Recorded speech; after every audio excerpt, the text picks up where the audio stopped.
Hi, my name is Maboshe Makesa. This is my canvassing testimony.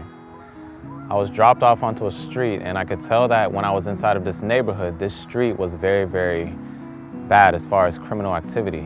And the first door that I knocked on, actually, it was an atheist. And when I was finished talking to him, he told me that do not go down this street because there are a lot of people who do drugs and cocaine and heroin on this road.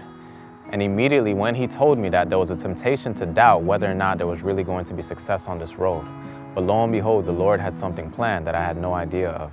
So I went down the street and I met many people. I even met a 7-day Adventist who got a book. But the Lord had someone special that he desired for me to meet. I came, and as I approached this door, I saw a young man walking across the street. He looked like he was in college or late high school. And eventually I ended up going to his door. And when he came to the door, he told me that he was a college student, and he said that he didn't like reading. He said that he didn't really like doing much except for video games and movies, the normal things that young people like to do. But I showed him the great controversy. And when I showed him the great controversy, he told me that he had no money. And at first he seemed like he was interested in the book, but he didn't have the funds to get it. But when I was getting ready to show him a different book, he said, "Hold on real quick." And he goes back inside of the house. And when he went back inside of the house, he came back out. And he had a certain amount, and he said, "A man came up to me at work randomly today, and he said, 'This money is from the Lord.'" And he asked, "What does that mean?" And the guy kept saying, "This money is from the Lord."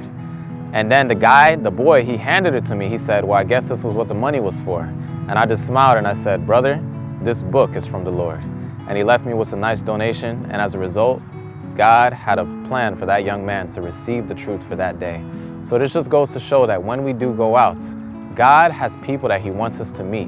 And if I would have gotten discouraged and not gone down that street and taken the man's advice not to go and talk to those drug addicts, then the young man who was in college or high school, he would not have gotten the truth for this time.